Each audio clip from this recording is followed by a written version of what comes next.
And so they bound him, and Paul turns to the centurion and says, is it lawful for you to scourge a man that is a Roman and uncondemned, by the way? I haven't had a fair trial. You're now going to execute a punishment on me? And so the centurion instantly stopped, goes to the leader, the chief captain, and says, by the way, this man's a Roman.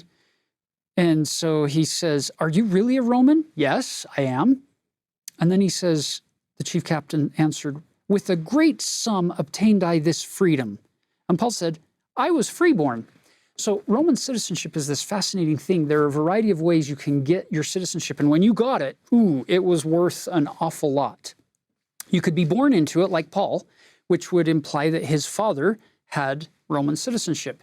You can purchase it like the chief captain here has obviously paid a great sum of money to purchase his citizenship. Or if you do great favors for Rome individually or your family, Caesar can appoint citizenship to you, or an entire city or a region.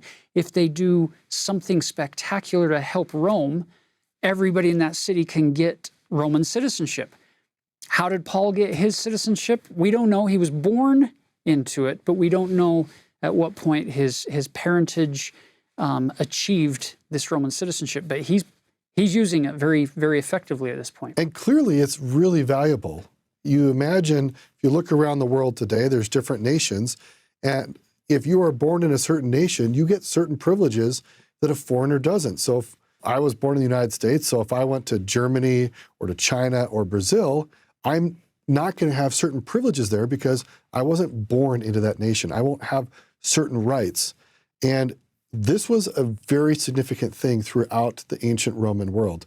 And people throughout the Roman world were hankering to get Roman citizenship because of the enormous advantages it provided, including, for example, a fair trial, at least in theory, versus had he just been any typical Jew, the Romans would not have felt bad to beat the guy and possibly beat him to death.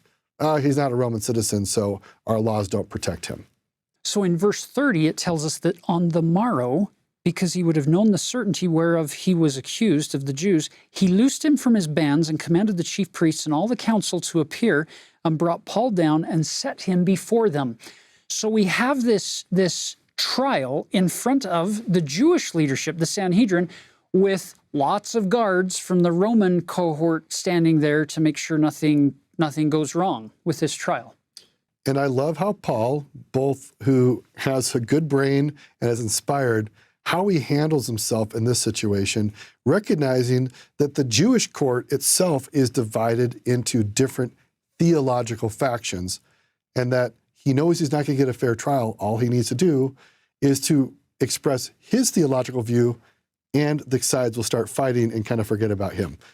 Which is exactly what he did. So they begin by smiting him at the high priest's request, at which point Paul turns and says something pretty rough against the high priest. Verse 3, it says, Paul said unto him, God shall smite thee, thou whited wall, for sittest thou to judge me after the law, and commandest me to be smitten contrary to the law?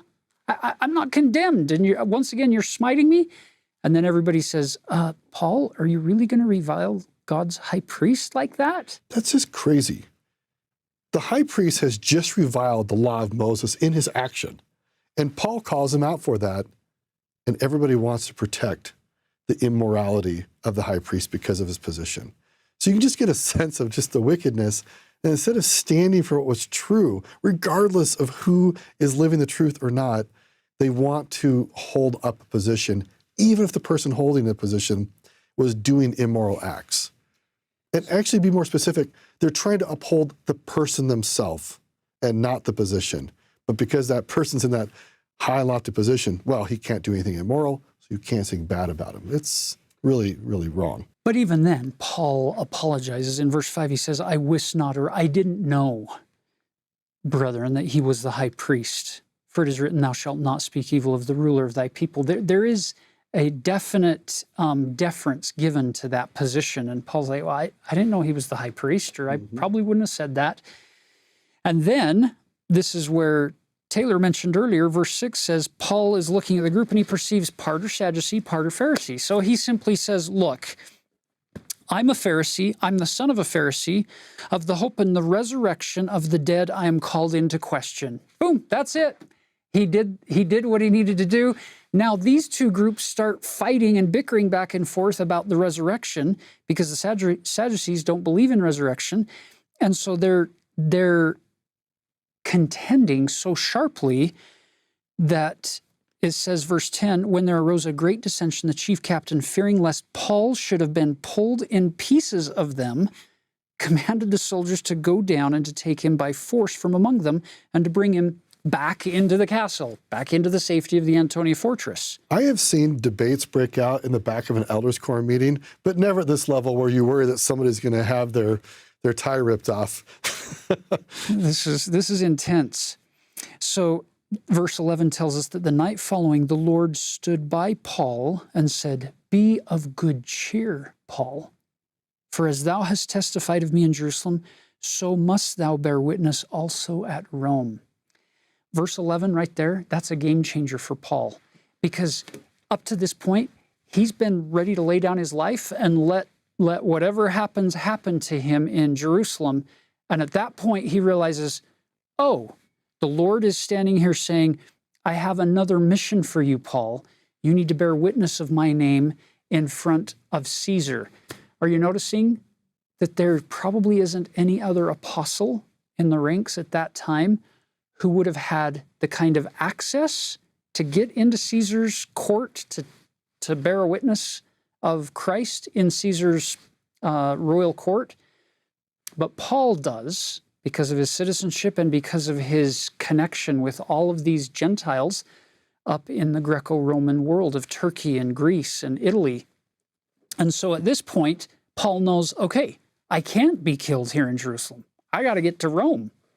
Even though there's a plot by over 40 men, and you get this long narrative here explaining all the details of how the plot was discovered, how it was communicated to the Romans, and how they dealt with it, and then how the Roman who protected Paul wanted to prove to his superior that he was awesome at protecting this Roman citizen. So it's very interesting, the intricacies of what happens here to protect and preserve Paul's life, both by, it was Paul's nephew, as well as this Roman soldier. Yeah, it's a kind of a sad story on one level that all these men took this vow that we will not eat or drink until Paul is dead.